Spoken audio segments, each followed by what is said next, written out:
bersyukur buat pagi hari ini, buat kesempatan yang Tuhan berikan dalam setiap kehidupan kami.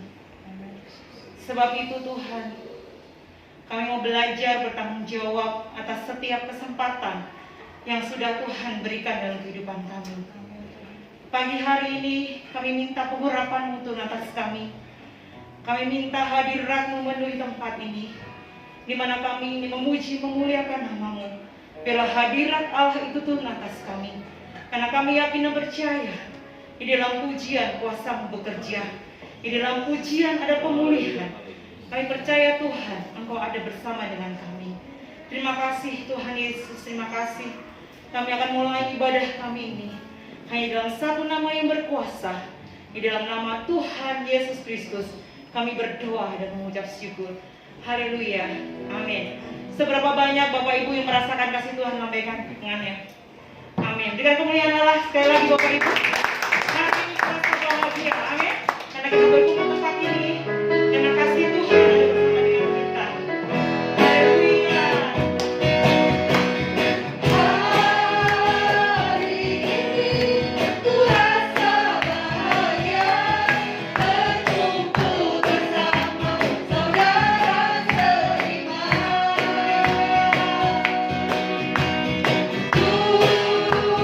Tuhan Yesus yang satukan kita tanpa memandang di antara kita.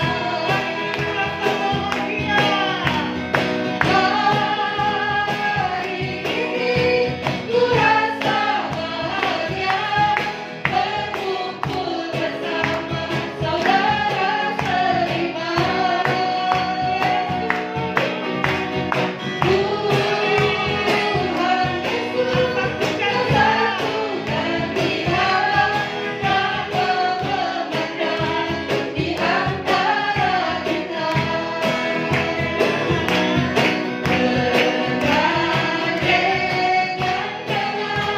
Dalam kasih, dalam satu hati, berjalan dalam terang kasih Tuhan. Kau sahabatku, kau saudaraku, tiada yang dapat memisahkan kita. Kau sahabatku, kau saudaraku, tiada yang dapat memisahkan kita. Kita bersaudara, amin. Mari kita bangkit berdiri bersama-sama. Saat kita mengatakan, kau sahabatku, mari berikan senyummu pada kiri kanan. Amin. Haleluya. Hari ini kurasa bahagia. Mari bertepuk tangan bersama-sama, Bapak Ibu. Haleluya. Hari ini ku rasa bahagia, berkumpul bersama saudara seiman. Tuhan Yesus telah satukan kita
sendiri. Amin. Yang memberikan Roh Kudusnya buat kita. Amin. Anggur baru tercurah di tempat ini. Amin. Haleluya. Haleluya. Mari Bapak Ibu bertepuk tangan sama-sama.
Amin. Katakan anggur baru, jangan pelit-pelit begini ya. Tapi seperti guru ini, anggur baru curah. Mari Bapak Ibu bersama-sama ya. Anggur baru curah, dengan sukacita.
Tuhan Yesus yang kita miliki adalah Tuhan yang hidup.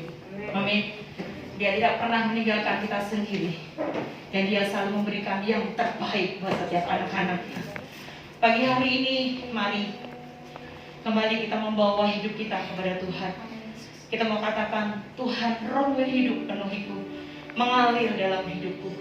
Ketika roh Tuhan mengalir dalam diri kita, ada keteduhan, ada ketenangan, ada damai sejahtera. Amin. Haleluya. Jesus. Kami mau membuka hati kami.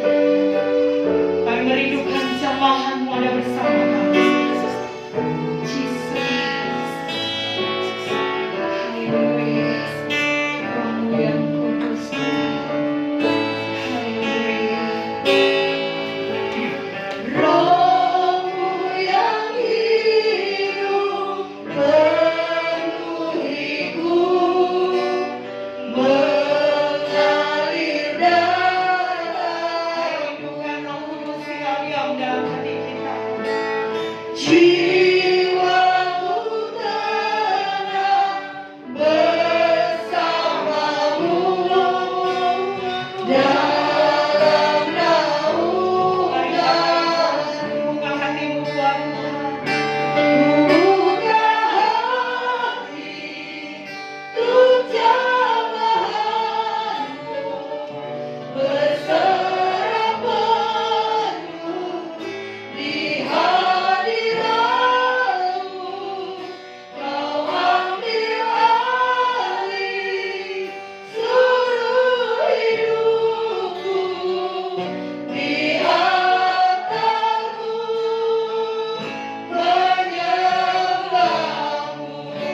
Kami bersyukur untuk kehadiran Roh-Mu yang kudus, memulihkan kami, membebaskan kami. Sekarang kami mau berserah. Mari Tuhan, ambil alih seluruh hidup kami. Kendalikan seluruh hidup kami. Supaya hari demi hari kehidupan kami sesuai dengan firman Tuhan. Terima kasih Tuhan, karena kenaikan-Mu ke sorga,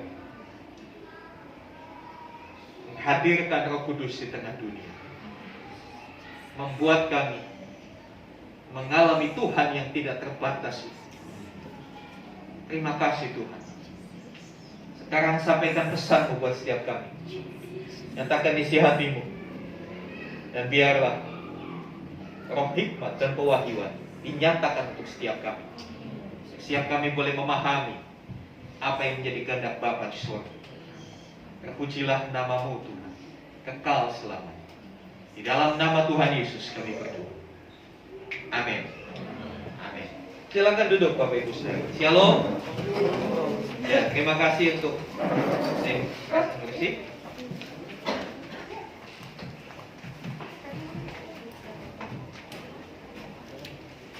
Ya, kita hari ini merayakan kenaikan Tuhan Yesus ke surga. Ya. Mari kita baca dulu kisahnya di dalam Kisah Para Rasul. Kisah Para Rasul ayat 6 sampai ayat yang ke-11. Kisah Rasul pasal 1 ayat 6 sampai ayat yang ke-11.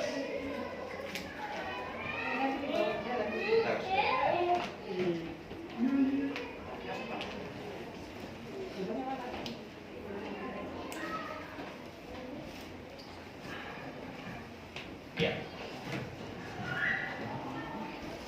Kitab Kisah Para Rasul ayat 1 pasal 1 ayat 6 sampai 11. Demikian firman Tuhan. Maka bertanyalah mereka yang berkumpul di situ, Tuhan, maukah Engkau pada masa ini memulihkan kerajaan bagi Israel? Jawabnya, engkau tidak perlu mengetahui masa dan waktu yang ditetapkan Bapa sendiri menurut kuasanya. Tetapi kamu akan menerima kuasa kalau Roh Kudus turun ke atas kamu, dan kamu akan menjadi saksiku di Yerusalem dan di seluruh Yudea dan Samaria dan sampai ke ujung bumi. Sesudah ia mengatakan demikian, terangkatlah ia disaksikan oleh mereka, dan awan menutupnya dari pandangan mereka. Ketika mereka sedang menatap ke langit waktu ia naik itu, tiba-tiba berdirilah dua orang berpakaian putih dekat mereka dan berkata kepada mereka, "Hai orang-orang Galilea, mengapakah kamu berdiri melihat ke langit? Yesus ini yang terangkat ke surga meninggalkan kamu, akan datang kembali dengan cara yang sama seperti kamu melihat dia naik ke surga." Ini adalah ceritanya. Cerita ketika peristiwa Tuhan Yesus naik ke surga. Saudara, saya kasih judul hari ini, kok ditinggal. Dari cerita yang kita baca, ada sesuatu yang menarik, saudara. Setelah Tuhan Yesus disalib, pada waktu itu secara psikologis murid-muridnya galau. Mereka kacau, ya guru kita disalib, yang diharapkan tampil sebagai pahlawan ternyata wah keok, disalib, mati, ya sedih dah.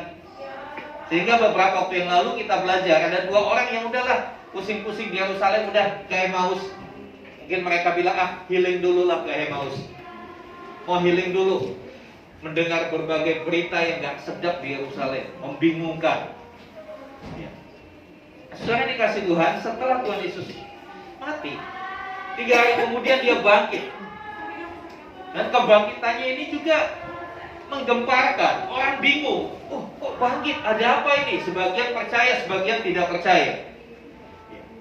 Nah, kita lihat apa yang terjadi dengan Kristus. Setelah mati disalib, dia bangkit. Setelah dia bangkit, dia menampakkan diri kepada murid-muridnya tanpa Thomas. Kemudian kepada murid-muridnya ada Thomas di situ. Kemudian kepada 2 orang yang perjalanan ke Emmaus, kepada banyak murid. Ya. Ketika sudah berada di posisi ini, ketika Tuhan Yesus mulai menampakkan diri kepada murid-muridnya, harapan itu mulai muncul. Yes, dia bangkit, dia nggak jadi mati, kita nggak jadi kalah. Nah, ini episode kedua nih, lanjutannya nih. Yesus pasti akan mengalahkan musuh-musuhnya. Dalam bayangan mereka, wah yang menyalibkan pasti dibantai habis nih, balas dendam. Ya kan? Kadang-kadang pemikiran manusia seperti itu. Kita di zaman sekarang juga pemikiran seperti itu. Tapi ternyata penampakan Tuhan Yesus yang berkali-kali selama 40 hari, yang sudah cukup membuat murid-murid ini semangat. Mereka diingatkan lagi, bukankah sudah dikatakan bahwa Mesias akan mati, tapi dia bangkit. Oh iya ya, benar ya, benar apa kata kitab suci. Jadi benar-benar ini Mesias. Sekarang dia udah bangkit, dia menampakkan, kita bisa pegang, kita bisa raba. Pasti dia akan melakukan sesuatu yang dahsyat. Waktu itu Tuhan Yesus berkata, kamu nanti pergi, janjian. Ya, kalau melihat di dalam Injil Matius pasal 28, Tuhan Yesus ngedet nih sama murid-muridnya. Matius 28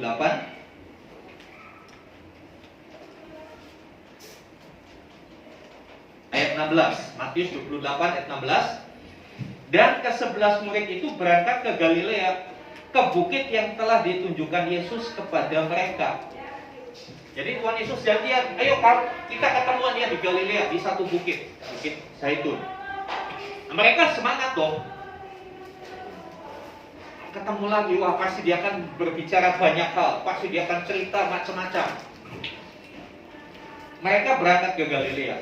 Ternyata di bukit itu, setelah Tuhan Yesus menyampaikan beberapa hal, ya tadi kita baca di Kisah Rasul pasal 1, mereka bertanya, Kisah Rasul 1 ayat 6, mereka bertanya begini, Tuhan, maukah Engkau pada masa ini memulihkan kerajaan bagi Israel? Pertanyaan ini sepertinya mau membangkitkan lagi harapan mereka akan Mesias, harapan mereka akan juru selamat.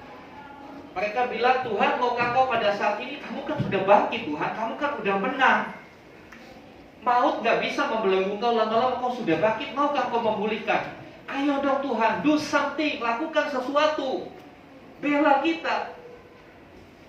Tapi jawabannya di luar ekspektasi mereka, jawabannya di luar harapan mereka. Tuhan Yesus menjawab begini, Engkau tidak perlu mengetahui masa dan waktu yang ditentukan Bapa sendiri menurut kuasanya.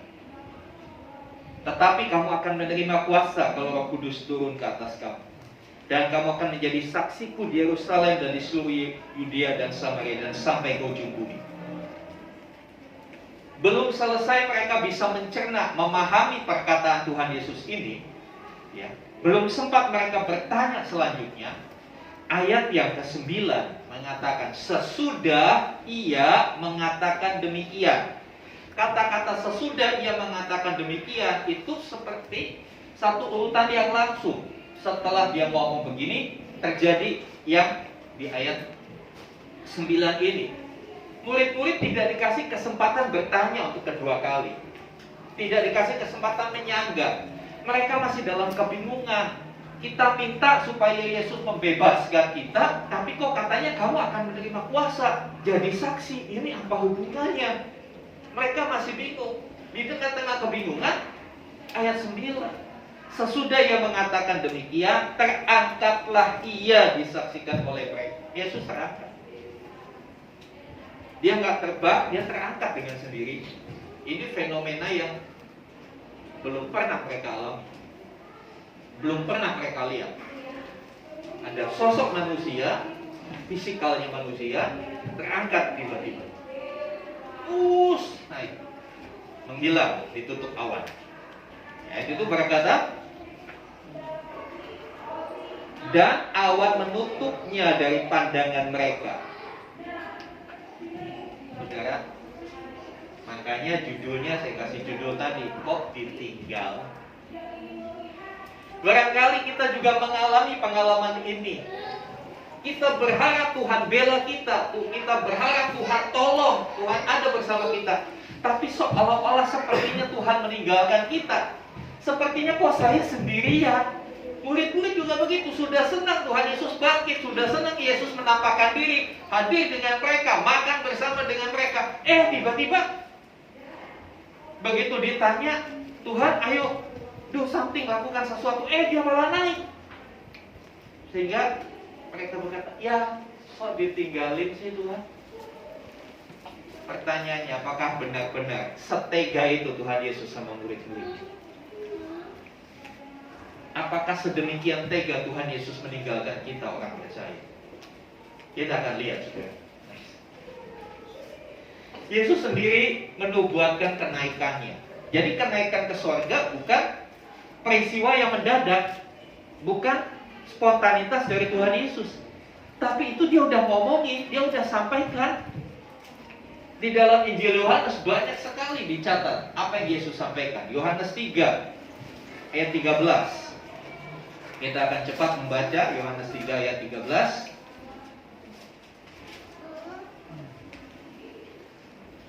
Demikian firman Tuhan. Tidak ada seorang pun yang telah naik ke sorga selain daripada Dia yang telah turun dari sorga, yaitu Anak Manusia. Jadi nggak akan ada yang naik kalau tidak bukan Dia yang turun dari sorga. Ini adalah satu nubuatan. Kemudian Yohanes 6 ayat 62. Yohanes 6 ayat 62, Tuhan berkata seperti ini. Dan bagaimanakah jikalau kamu melihat Anak Manusia naik ke tempat di mana Ia sebelumnya berada? Jadi Anak Manusia, frase Anak Manusia menunjuk kepada Tuhan Yesus. Anak Manusia naik ke tempat sebelumnya Dia berada. Sebelum Dia di dunia, di sanalah asalnya. Kemudian Yohanes 14 1-3. Ini ayat-ayat yang so sweet banget. Dia bilang, aku akan pergi kepada Bapa. Aku menyediakan tempat. Nanti kalau sudah selesai, aku akan balik lagi jemput kamu, bawa kamu ke tempat di mana aku berada, supaya di mana aku berada, kamu pun berada. Jadi peristiwa kenaikan Tuhan bukan terjadi tanpa rencana. Ini sudah jadi master plan Tuhan. Sudah dinubuatkan. Sudah ditetapkan peristiwa ini. Ya. Yohanes 20 ayat yang ke-17. Yohanes 20 ayat 17, demikian di sana dikatakan, kata Yesus kepadanya, janganlah engkau memegang aku sebab aku belum pergi kepada Bapa. Tetapi pergilah kepada saudara-saudaraku dan katakanlah kepada mereka bahwa sekarang aku akan pergi kepada Bapakku dan Bapamu, kepada Allahku dan Allahmu. Ini dalam satu peristiwa penampakan Tuhan Yesus. Setelah bangkit, Dia menampakkan diri. Ya, waktu itu murid-muridnya exciting, mau peluk, mau pegang. Tuhan Yesus, jangan pegang aku harus pergi kepada Bapa. Jadi peristiwa kenaikan itu adalah peristiwa yang sudah dinubuatkan, yang direncanakan, tidak terjadi begitu saja. Ya, selanjutnya. Ini real atau hoax sih, saudara, kenaikan Tuhan itu? benar-benar terjadi atau hanya cerita dongeng kayak Superman cus gitu. Saudara, sesuatu dikatakan real, nyata, benar, itu kalau ada saksi, betul nggak? Kalau ada saksi, ini sangat real. Mengapa? Ada banyak saksi, bukan cuma satu. Kisah Rasul 1 ayat 9 dikatakan murid-muridnya melihat. Jadi bukan satu murid, murid-murid. Ada 11 murid pada waktu itu. Pada peristiwa kenaikan Tuhan ada 11 murid. Loh kok 11 Pak? 12? Kan murid Tuhan Yesus 12 ya. Satunya kemana? Satunya udah mati, udah Iskariot, bunuh diri. Tersisa 11. Dan 11 murid ini sama-sama di waktu yang sama, di tempat yang sama melihat kejadian itu. Mereka memenuhi syarat sebagai saksi. Dalam sebuah pengadilan, untuk membuktikan kebenaran satu perkara harus dihadirkan saksi. Seorang dikatakan kamu mencuri, mana buktinya? Saksinya mana? Oh ada. Nih saksinya dihadirkan, saksinya bersaksi. Iya, saya ketemu dia mengendap-endap di bawah jendela. Lalu dia masuk jendela. Apa kriteria saksi? Saksi itu harus hadir ketika peristiwa itu terjadi. Atau saksi itu mengalami, saksi korban. Ya kan? Saksi korban itu saksi yang mengalami peristiwa itu. Dan saksi biasanya harus lebih dari satu. Ini sudah memenuhi. Ada banyak saksi ketika Tuhan Yesus naik ke sorga. Jadi sekali lagi kenaikan Yesus ke sorga, Ascended Day, itu beda dengan saudara-saudara kita yang berkata Isra Miraj nabinya. Beda sekali. Ini benar-benar real karena ada banyak saksi di sini. Kemudian kisah 1 ayat 9 juga dikatakan, ya, peristiwa itu terjadi siang hari. Apa buktinya siang hari? Mereka bisa lihat awan. Kalau malam bisa lihat awan ya. Ayat 9 dikatakan, dan awan menutupnya dari pandangan mereka. Ayat 10, ketika mereka sedang menatap ke langit, waktu ia naik, menatap ke langit, kelihatan itu peristiwa di siang hari. Jadi nggak mungkin, wah itu salah, itu kayaknya bukan Tuhan Yesus, itu jelmaan makhluk apa yang tiba-tiba naik. Nggak mungkin salah, kenapa? Itu siang hari, jelas, penglihatannya jelas mereka. Ya, kemudian mengapa ini dikatakan? Itu terjadi di ruang terbuka, nggak sembunyi-sembunyi, nggak di private room. Ada yang kalah ada private room. Itu dan kemungkinan selain 11 orang itu ada orang lain yang melihat juga. Ada saksi-saksi yang lain yang melihat di ruang terbuka di Bukit Zaitun. Ya, kemudian setelah sekian lama peristiwa itu dicatat sama orang. Dicatat sama orang-orang, termasuk oleh penulis kisah Rasul, yaitu seorang yang bernama Lukas yang juga menulis Injil Lukas. Setelah beberapa tahun peristiwa itu, Paulus, rasul besar itu, mengkonfirmasikan peristiwa itu. Ada yang mengkonfirmasi, iya betul terjadi seperti itu. Saya percaya Paulus nggak sembarangan mengkonfirmasi, karena dia bukan orang abal-abal, dia orang berpendidikan, dia akademisi tulen. Dia nggak sembarangan ngomong. Dia punya bukti-bukti dari setiap apa yang dia katakan. Paulus sendiri mengkonfirmasi. Bukan hanya itu, malaikat mengkonfirmasi. Ayat yang ke-11 dari kisah 1. Ayat yang ke-10, 11. Ketika mereka sedang menatap ke langit waktu ia naik itu, tiba-tiba berdirilah dua orang berpakaian putih dekat mereka. Ada malaikat Tuhan hadir. Surga mengkonfirmasikan dan berkata, hai orang-orang Galilea, mengapakah kamu berdiri melihat ke langit? Ini konfirmasi. Yesus ini yang terangkat ke surga meninggalkan kamu. Jadi peristiwa terangkat itu benar-benar real, bukan hoax. Malaikat mengkonfirmasikan. Selanjutnya, ya, lokasinya di mana? Di luar kota Yerusalem, dekat Betania, di sebuah bukit yang disebut Bukit Zaitun. Ya, kalau saudara berkesempatan tur ke Israel, biasanya dibawa ke tempat ini. Satu tempat yang namanya Ascended Hill, Bukit Kenaikan. Ya. yang hanya seperjalanan sabat jauhnya dari Yerusalem, kira-kira 1,5 kilo. Nggak jauh ya, dekat dari Yerusalem. Jelas kenaikan ini bukan dalam kota Betania dan yang terletak di sebelah timur, kira-kira 3 km di timur Yerusalem. Next. Mengapa Tuhan Yesus meninggalkan kita? Kan pertanyaan begitu. Kenapa Tuhan Yesus naik ke sorga?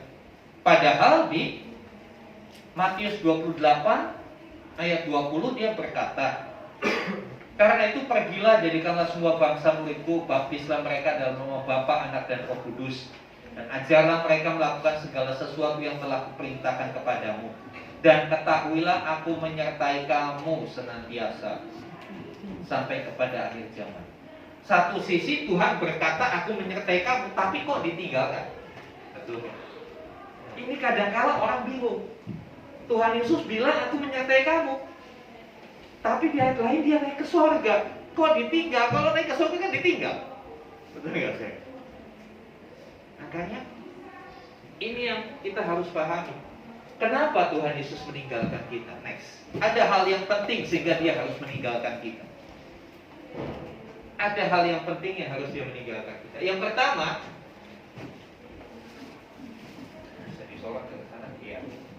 Yesus menyediakan tempat bagi kita. Jadi dia pergi naik ke sorga bukan gak ada kerjaan. Ada hal yang dia lakukan. Yohanes 14 1-3 nanti di rumah dibaca. Kalau perlu hafalkan ayat ini, luar biasa. Dia berkata, Yohanes 14 ayat 1-3, janganlah gelisah hatimu, percayalah kepada Allah, percayalah juga kepada. Barangkali ayat ini tepat buat kita yang sedang galau, yang merasa sepertinya Tuhan gak menyertai saya, sepertinya Tuhan kok meninggalkan saya. Baca ayat ini. Jangan gelisah. Jangan gelisah. Percayalah kepada Allah dan percayalah kepadaku. Di rumah Bapakku banyak tempat tinggal. Jika tidak demikian, tentu aku mengatakannya kepadamu. Sebab aku pergi ke situ untuk apa? Untuk menyediakan tempat bagimu. Bagi siapa? Bagi saya. Bilang bagi saya. Bagi saya. Tuhan menyediakan tempat bagi saya. Luar biasa. Dan apabila aku telah pergi ke situ dan telah menyediakan tempat bagimu, aku akan datang kembali dan membawa kamu ke tempat, supaya di tempat di mana aku berada, kamu pun berada. Luar biasa. Dia naik ke surga, dia sediakan tempat. Nanti akan ada waktunya dia datang jemput kita. Seolah-olah Tuhan Yesus berkata kepada kita, tak tinggal dulu sebentar, aku pergi menyediakan tempat, nanti aku balik lagi. Kalau aku tinggal jangan nakal ya. Jangan kan? Ditinggal. Tapi nanti akan lihat, luar biasa sekali. Dia menyediakan tempat. Tempat yang seperti apa? Dalam terjemahan bahasa Inggris, tempat dipakai kata dimension. Dimension itu suatu kayak istana, suatu tempat yang wah, di atasnya VVIP, keren banget. Dia sediakan tempat seperti itu bagi kita. The best lah pokoknya buat kita. Amin. Yang saya kagumi dari apa yang Tuhan Yesus kerjakan adalah Tuhan Yesus naik ke sorga itu kurang lebih 2000 tahun yang lalu. 2000 tahun dia belum kelar nyiapin tempat buat kita. Kalau saudara ada tamu, saudara keluarga dari kampung datang mau bermalam di rumah saudara, pasti nyediain tempat dong, ya kan? Mempersiapkannya berapa lama? Ya paling lama 1 hari ya. Ini Tuhan Yesus mempersiapkannya lebih dari 2000 tahun. Bisa dibayangkan tempat kayak apa persiapannya seperti itu. Dan bukan hanya itu, dia bukan hanya kasih tiket nih, datang ya nanti dijemput di bandara, enggak. Dia bilang, aku akan datang, aku akan jemput, aku akan datang lagi ke tempatmu. Malaikat tadi mengatakan, Yesus ini yang hari ini kamu lihat naik ke atas, dia akan datang lagi dengan cara yang sama. Wow. Peristiwa hari ini kadang-kala dilalaikan oleh orang percaya. Dalam kalender orang Kristen biasanya cuma Natal, Paskah aja fokusnya. Kenaikan Tuhan kadang-kala gak diambil. Pemerintah Indonesia aja mengakui, dikasih merah kalender kita libur untuk kita merayakan ini. Kadang-kala kita beragama hanya sekedar beragama, gak ngerti apa yang di dalamnya, apa yang kita percayai. Selanjutnya, yang kedua, Yesus tetap menyertai kita dengan Roh Kudus. Jadi, kita itu tidak ditinggalkan sebetulnya. Karena begitu Yesus naik ke sorga, dikatakan 10 hari setelah kenaikannya terjadilah pencurahan Roh Kudus yang pertama kali. Hanya selang 10 hari Roh Kudus hadir. Ada satu perubahan cara pelayanan Tuhan. Yang tadinya Tuhan Yesus melayani dalam bentuk fisik sebagai manusia. Ketika ada di Betania yang kurang lebih 3 kilo dari Yerusalem, dia nggak bisa hadir di Yerusalem. Ketika dia di Betania, dia di rumah Lazarus di Betania, tapi dia nggak bisa hadir di Yerusalem, nggak bisa hadir di Bethlehem, karena dia masih dibatasi oleh fisikal manusia. Tapi dengan Yesus naik ke sorga, pekerjaan itu diambil alih oleh Roh Kudus, yang adalah Roh Allah sendiri. Hari ini di GBT People Community Redwood A10 Delta Mas, Roh Kudus hadir. Tapi di Jakarta, di Surabaya, di Medan, dalam kebaktian gereja-gereja lain yang hari ini bikin kebaktian, Roh Kudus juga hadir. Tuhan bisa hadir di berbagai tempat dalam waktu yang bersamaan. Itulah tujuannya kenapa dia berkata, supaya Roh Kudus turun. Roh Kudus kalau dia tidak dimuliakan, tidak naik ke surga, Roh Kudus tidak turun. Dan ini hal yang luar biasa. Jadi kita sebetulnya tidak ditinggalkan. Amin. Pengertian aku menyertai kamu senantiasa sampai kepada akhir zaman itu adalah bentuk karya Roh Kudus yang bisa menyertai saya, bisa menyertai Pak Didi, bisa menyertai Pak Sandi, Pak Ahok, dimanapun, walaupun kita berbeda-beda tempat. Roh yang sama menyertai kita. Itulah hebatnya dimensi pelayanan roh. Saya bisa khotbah di sini, tapi saya nggak bisa khotbah di Bekasi. Harus beda waktu baru bisa ke sana. Tapi Roh Kudus menguatkan kita, Roh Kudus mengingatkan kita akan firman dalam waktu yang bersamaan kepada semua orang percaya. Luar biasa. Nah, selanjutnya, next. Ada satu data yang saya kumpulkan. Jumlah pengikut Kristus saat ini berapa? Banyak nggak? Banyak. Jadi jangan merasa kita sedikit, kita itu banyak. Kristen itu agama dengan jumlah pengikut terbanyak di dunia. Iya, di Indonesia kita minoritas, tapi di dunia kita mayoritas. Saya katakan pengikut Kristus, pengikut agama Kristen. Pokoknya Kristen, tahu hidupnya masih kayak apa? Segini. Orang yang mempercayai Yesus itu segini. Hanya di level mempercayai, belum mempercayakan hidup kepada Yesus. Beda ya saudara. Orang percaya Yesus sama orang mempercayakan hidup kepada Yesus berbeda. Percaya ya udah, percaya udah.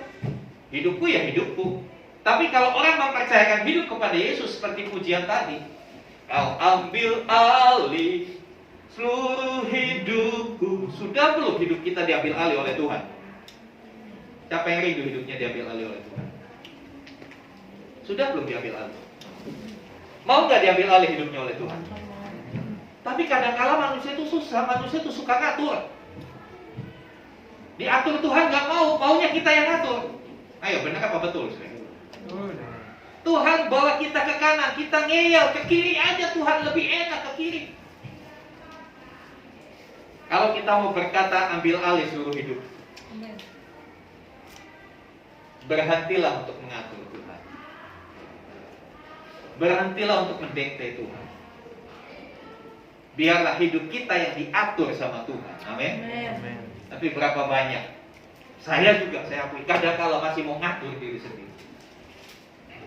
Kadang-kala kita pikir dengan cara ini pasti bisa.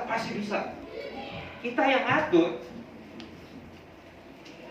Kalau pengikut Kristus yang sejati, orang yang mempercayakan hidup sama Yesus, dia gak lagi mau atur hidup. Dia izinkan Tuhan yang atur hidupnya. Dia taat saja. Amin. Bagian orang percaya itu taat saja. Tuhan Yesus yang atur. Kan gampang. Ngatur itu gampang apa susah sih, saudara? Gampang apa susah? Contoh. Ngatur anak susah apa gampang? Susah gampang. Susahnya 2 kali Pak, gampangnya sekali.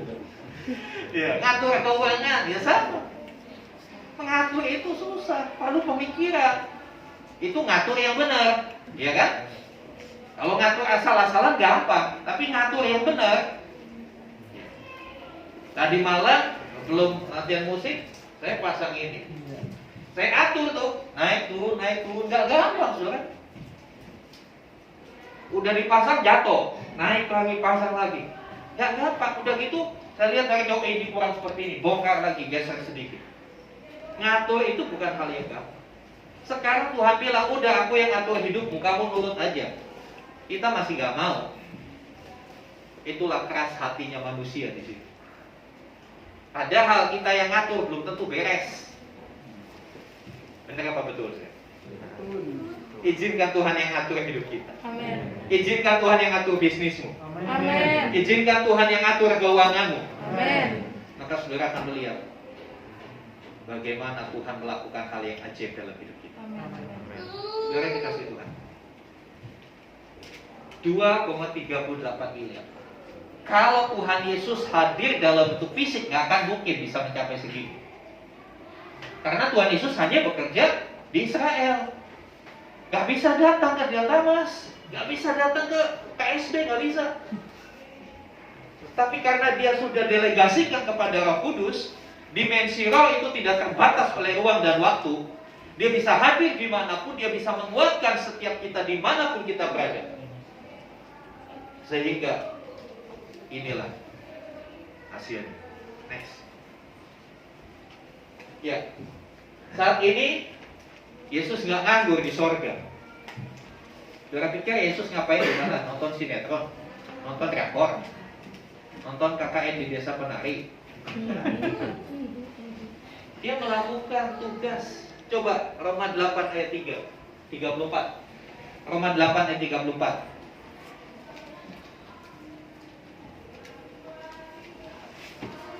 Tolong yang sudah menemukan bacakan. Yesus Kristus yang telah mati, bahkan lebih lagi, yang telah bangkit, yang juga duduk di sebelah kanan Allah, yang malah menjadi pembela bagi kita. Iya. Dia menjadi apa? Pembela. Menjadi pembela. Maksudnya seperti apa sih Yesus menjadi pembela? Sederhananya Yesus jadi pembela itu dia membelai kita. Ketika mau datang hukuman sama kita, dia belain kita, jangan dihukum. Dia sudah bertobat. Amin. Itu yang Yesus lakukan. Karena Allah itu adil. Dan setiap kesalahan ada konsekuensi. Upah dosa adalah maut. Tapi Yesus tampil sebagai pembela. Dia bilang enggak, dia sudah aku ampuni. Dia sudah bertobat. Jangan jatuhkan hukuman. Gak bisa. Orang ini gak bisa jatuhi hukuman. Aku yang bela. Itu yang Yesus lakukan. Berapa banyak kita bilang udah bertobat tapi balik lagi berdosa, saudara. Sorry, saya ngomong keras hari ini. Berapa banyak kita udah nangis, semua lendir keluar, nangis sama Tuhan. Tapi gak lama bikin dosa lagi. Ayo ngaku. Tapi seperti itulah dia selalu bela kita.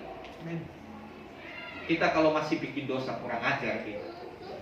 Ya Bang Haji bilang keterlaluan. Terlalu. Saudara yang dikasih Tuhan, dia jadi pembela buat kita. Dia belain kita. Ketika kita mau diserang oleh kuasa kegelapan, dia bela kita. Asal hidup benar. Catatannya yang mau dibela Tuhan hidup benar. Kalau hidupmu nggak benar, ya nggak ada pembelaan. Maka Tuhan akan tampil bukan jadi pembela, tapi jadi hakim yang menjatuhkan vonis buat kita. Selanjutnya, Yesus menjadi pendua syafaat dan perantara bagi kita. Wow, luar biasa. Tuhan Yesus doain kita loh. Tuhan Yesus doain kita di takhta Bapa. Ibrani 7:25.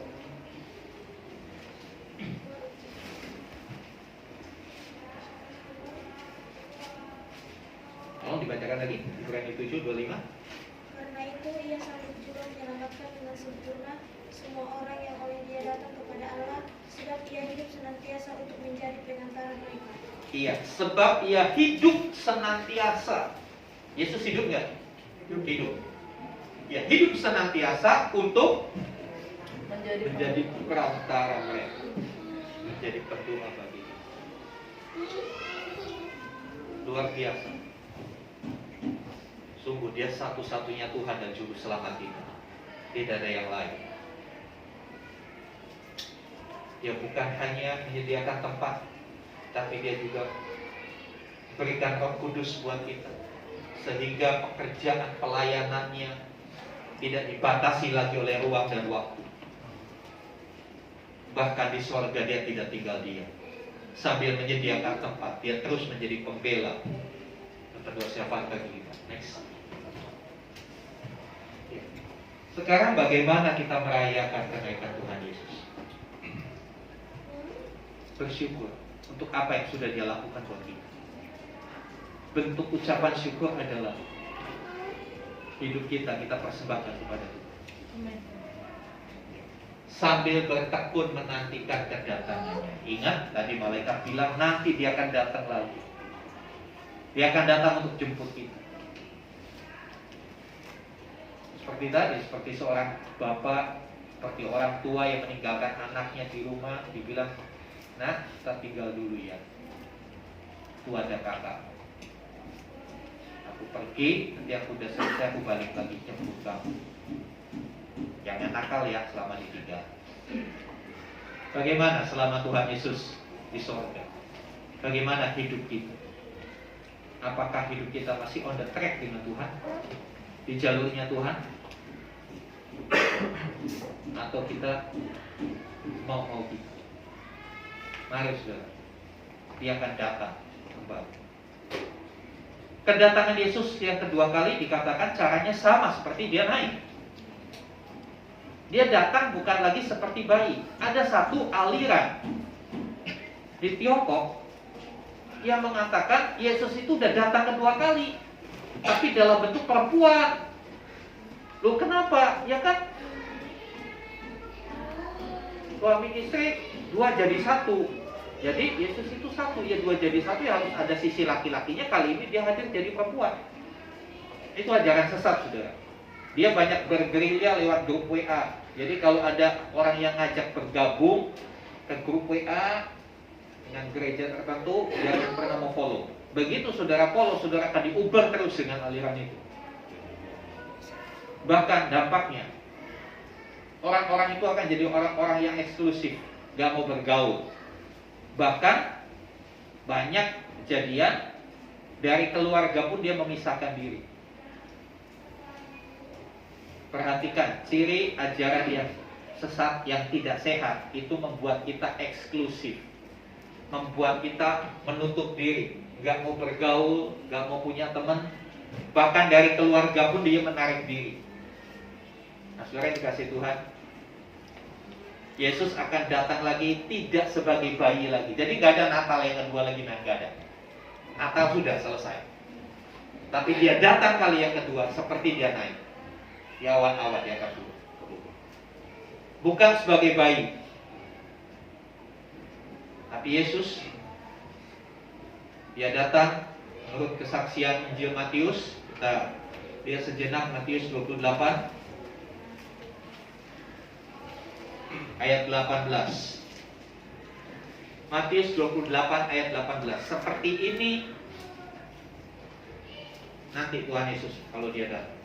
Yesus mendekati mereka dan berkata, "Kepadaku telah diberikan segala kuasa di sorga dan di bumi." Setelah kemenangannya di atas kayu salib, maka segala kuasa di bumi di sorga ada di tangan Yesus. Dan dia datang kali yang kedua sebagai satu pribadi yang penuh kuasa, satu pribadi yang maha kuasa. Dia datang tujuannya satu, untuk membawa kita ke tempatnya. Apakah kita rindu saat itu terjadi? Orang yang merindukan Tuhan, hatinya selalu tertuju kepada Tuhan, tidak kepada dunia. Dunia ini sampah bagi orang yang merindukan Tuhan, karena tempat yang Tuhan sediakan jauh lebih keren dari semua tempat di dunia ini. Rindukan Dia. Hari ini kita merayakan kenaikan Tuhan. Mari bersyukur untuk apa yang Dia lakukan, karena sampai hari ini Dia tetap bekerja buat kita. Dia tetap jadi pembela kita. Dia tetap jadi pendoa, pensyafaat kita. Kita patut bersyukur dan mari rindukan Tuhan.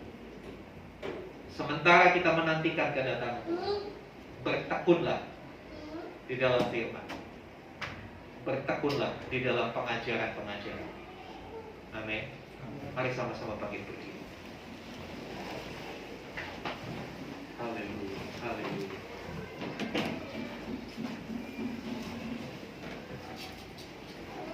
Haleluya.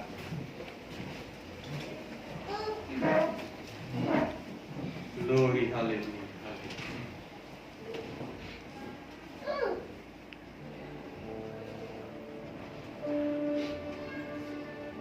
Roh Kudusnya dicurahkan saat ini. Gak perlu tunggu 10 hari dari sekarang. Ya, pencurahan Roh Kudus pertama kali memang 10 hari setelah kenaikan Tuhan Yesus ke surga. Tapi saat kita hidup, Roh Kudus dicurahkan setiap saat. Gak perlu tunggu 10 hari dari sekarang. Itu hanya momentumnya sebagai peringatan. Tapi faktualnya, setiap hari kita harus dipenuhi oleh Roh Kudus. Dipenuhi Roh Kudus itu artinya apa? Orang yang dipenuhi Roh Kudus itu orang yang siap, dipimpin, dikuasai, diatur oleh Roh Kudus dalam segala aspek hidupnya. Bukan hanya urusan di gereja, urusan di pekerjaan juga, di sekolah, di masyarakat. Hidupnya sepenuhnya dalam penguasaan Roh Kudus. Haleluya. Naikkan pujian ini. Haleluya.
Adalah membawa kita kepada segala kebenaran.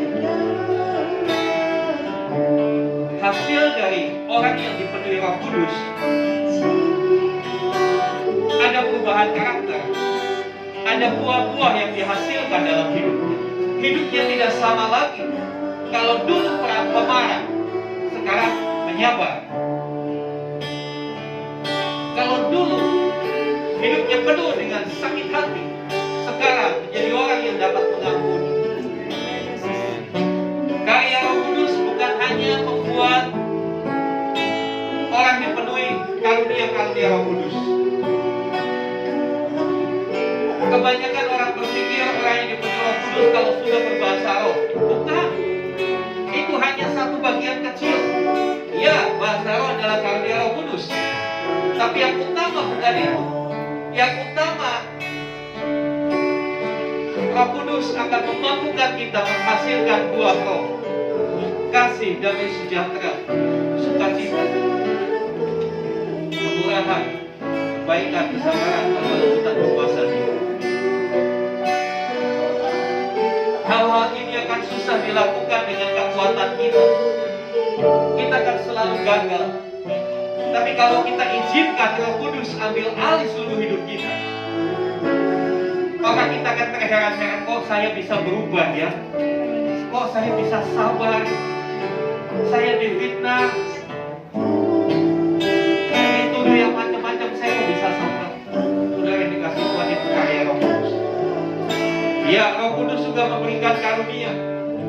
Karunia apa? Kisah 1 ayat 8 dikatakan, ketika Roh itu turun, kamu akan menerima kuasa. Kuasa untuk menjadi saksi. Menjadi saksi, bukan menjadi sakti. Saksi adalah menyatakan kebenaran adalah benar.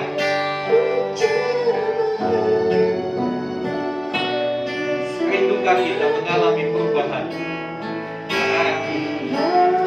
Buka hatimu, izinkan Roh Kudus mengambil alih hidupmu.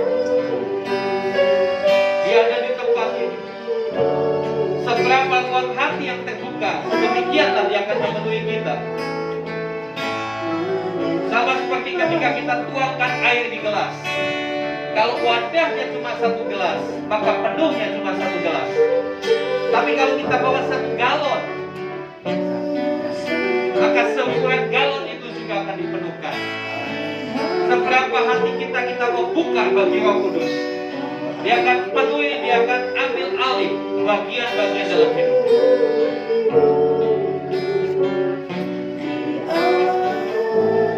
Mari yang rindu buka hati. Katakan, ku buka hati. Buka hati untuk jamahanmu, berserah penuh di hadiratmu. Kau ambil alih seluruh hidupku di altarmu, menyembah.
Syaratnya gak harus bayar apa. Syaratnya kau hanya sediakan ruangan di hatimu. Seberapa banyak yang engkau rindukan, Roh Kudus memenuhi ruangan hatimu. Buka itu 11:12. Haleluya, haleluya, haleluya. Buka sekarang. Roh Kudus, kau melihat ruangan hati yang terbuka dari umatmu di tempat ini. Hamba sebagai hamba memohon, penuhi mereka, penuhi setiap ruang hati yang sudah disediakan bagi Roh. Kuasai sepenuhnya, ambil alih hidup kami Tuhan. Kami gak sanggup lagi atur hidup kami. Kami mohon atur hidup kami Tuhan. Paksa kami masuk dalam rencana-Mu. Sehingga kami masuk dalam rencana-Mu. Jangan biarkan kedagingan ini mengalahkan rencana Tuhan. Kami percaya kami akan mendapat hidup kami berubah. Kami akan mendapati karakter kami berubah ketika kami menyerahkan kendali hidup kami kepada Roh Kudus. Terima kasih Tuhan. Penuhi kami Tuhan dengan Roh-Mu. Karuniakan karunia Roh kepada umat-Mu di tempat ini, supaya tubuh Tuhan di tempat ini diperlengkapi, pekerjaan Tuhan diperlengkapi, karunia nubuat, kata-kata hikmat, karunia kesatuan, segala yang diperlukan oleh umat Tuhan. Kami menyatakan Kristus adalah Tuhan dan Juru Selamat manusia. Kami adalah saksi. Kami siap bersaksi Tuhan. Kami mau bersaksi bagi dunia bahwa Yesus adalah Tuhan dan Juru Selamat. Yesus terlalu baik bagi kami. Terima kasih Tuhan. Tiap kerinduan umat Tuhan di tempat ini, Tuhan yang menceraikan semua.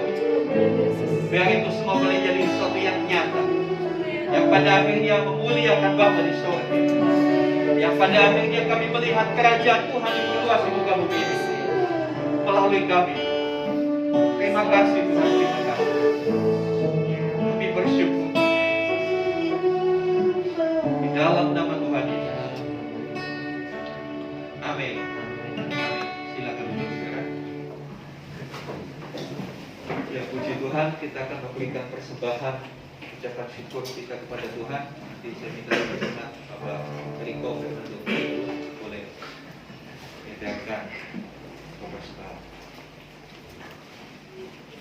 Yeah.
bersyukur Tuhan untuk anggur baru, kuasa pemulihan, kekuatan dari Roh Kudus yang Tuhan curahkan. Terimalah persembahan umat Tuhan. Kiranya setiap rupiah yang sudah dipersembahkan boleh digunakan secara maksimal untuk kemuliaan Tuhan di tempat ini. Pakai orang-orang yang mengelola, biar semua digunakan sejalan dengan rencana Tuhan. Kami bersyukur Tuhan. Kami percaya melalui persembahan umat Tuhan, nama Tuhan dipermuliakan. Kami percaya apa yang sudah dipersembahkan itu adalah benih yang pada akhirnya akan bertumbuh, hasilkan buah berlipat-lipat kali ganda dalam setiap pekerjaan, usaha, apapun yang dilakukan umat Tuhan diberkati oleh Tuhan. Terima kasih Tuhan. Dalam nama Tuhan Yesus kami berdoa. Haleluya. Amin. Baik, terima kasih untuk persembahan yang dipersembahkan. Saudara, tetap dukung kita pekerjaan Tuhan di tempat ini. Kita sedang dalam proses pembicaraan dengan pemilik ruko yang beberapa waktu yang lalu hadir. Beliau menyatakan siap untuk merenovasi tempat ini. Dalam pengertian ini masih ada kurang lebih 5 meter dari tempat ini akan dijebol ke belakang sehingga ruangan kita lebih banyak. Amin. Oke, kemuliaan Tuhan kita. Dia siap danai untuk itu. Kita hanya bayar sewa, dia siap danai untuk itu. Itu berarti ada lebih banyak kursi yang harus disiapkan. Amin. Dan ada lebih banyak jiwa yang harus dibawa kepada Tuhan. Siap untuk cari jiwa? Haleluya. Saudara dikasih Tuhan? Iya. Hari Minggu ada special event juga. Di hari Minggu ada special event. Tanggal 29 Mei itu adalah hari ulang tahun Sinode Gereja Bethel Tabernakel, di mana kita bernaung. Jadi kita akan bikin special event, kita akan bikin ibadah ucapan syukur. Ya, nanti di dalam ibadah akan dibuka ruang kesaksian. Ya, sudah ada 2 orang yang siap memberikan kesaksian. Kalau ada di antara saudara yang ingin bersaksi, bisa menghubungi saya. Ya. Tolong jangan mendadak supaya rundown acaranya bisa diatur. Ya, sekali lagi, Gereja Bethel Tabernakel hari Minggu akan memperingati Dirgahayunya yang ke-65. Kita boleh ada di dalam wadah ini, kita bersyukur. Salah satu bentuk ciri yang khas dari Gereja Bethel Tabernakel adalah otonomi gereja lokal yang seluas-luasnya. Ya.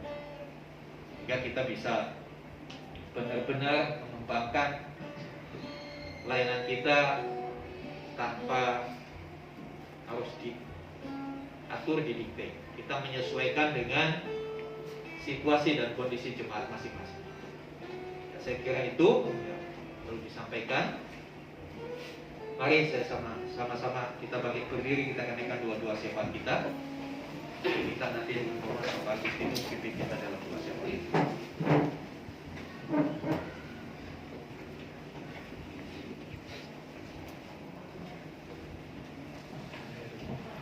Ya, mari kita sama-sama satukan hati sebelum mengakhiri ibadah siang hari ini. Bapa kami yang ada di dalam kerajaan surga, kami mengucap syukur buat siang hari ini kami boleh bersama-sama untuk memperingati hari kenaikan Tuhan Yesus Kristus pada pagi hari ini Tuhan. Kami mengucap syukur sekalipun Tuhan naik ke surga, tetapi Tuhan memberikan kami penolong yang setia, yaitu Roh Kudus.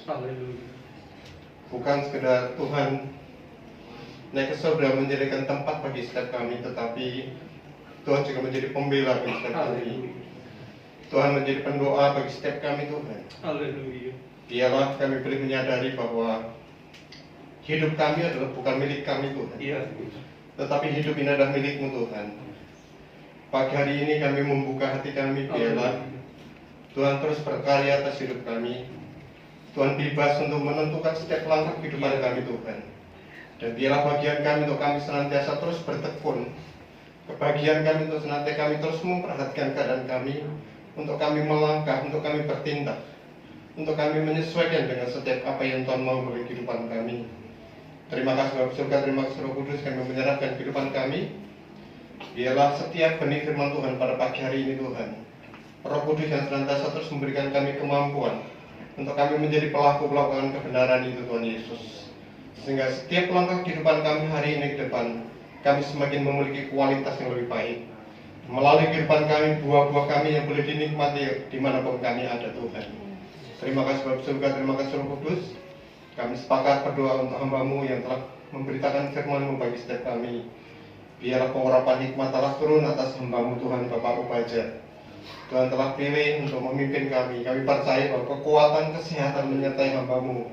Tuhan pelihara, Tuhan senantiasa terus berkati kekuatan buat keluarganya, istri maupun anak-anaknya Tuhan. Bahkan kami percaya bahwa keluarga ini ada dalam perkenanan-Mu Tuhan. Terima kasih Bapak surga yang menyerahkan untuk seluruh rakyat kehidupan pelayanan gereja ini Tuhan. Kami serahkan di dalam tangan-Mu. Baik dari komsel yang kami adakan setiap hari Jumat Tuhan, bagi wilayah KSB maupun wilayah Lipo Cikarang.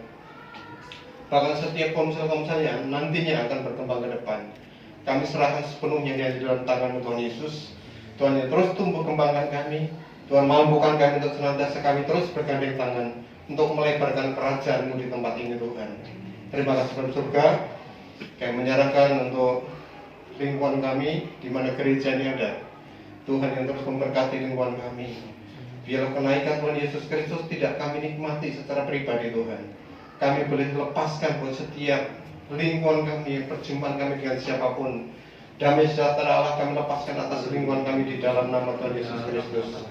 Terima kasih Bapak, diberkati kota kami Bekasi, diberkati juga bangsa dan negara kami Tuhan Yesus. Terima kasih Bapak surga, terima kasih Roh Kudus yang mengucap syukur. Sekali lagi kami serahkan kehidupan setiap jemaat-Mu di tempat ini Tuhan. Bila kami boleh bersama-sama bergandeng tangan, untuk kami boleh mewujudkan kerajaan Tuhan turun di tengah-tengah kami Tuhan Yesus. Sebelum kami pulang Tuhan, kami percaya penyertaan Tuhan sempurna menyertai kami sampai tujuan kami dengan selamat. Bahkan sebelum kami pulang, kami rindu menerima berkat-Mu melalui hamba-Mu. Mari buka hati, mari angkat tangan. Sekarang saudara-saudaraku yang kekasih, terimalah rahmat anugerah dari Bapa kita yang di surga dalam kasih karya Tuhan Yesus Kristus, melalui penyertaan pengurapan Roh Kudus yang senantiasa hadir dimanapun kita berada. Terimalah berkat-berkat jasmani, terlebih lagi berkat-berkat rohani. Jadilah berkat dimanapun Tuhan menempatkan kita. Karena itu firman-Nya berkata, pergilah, jadikanlah semua bangsa murid, baptislah mereka dalam nama Bapa dan Anak dan Roh Kudus, dan ajarlah mereka melakukan segala sesuatu yang telah Aku perintahkan kepadamu. Dan ketahuilah Aku menyertai kamu senantiasa sampai kepada akhir zaman. Demikianlah Tuhan Yesus akan datang kali yang kedua, menjemput kita, membawa kita masuk dalam kebahagiaan kekal, supaya di mana Tuhan Yesus berada, di situ pun kita berada. Terima kasih Tuhan. Di dalam nama Tuhan Yesus kami berdoa. Amin.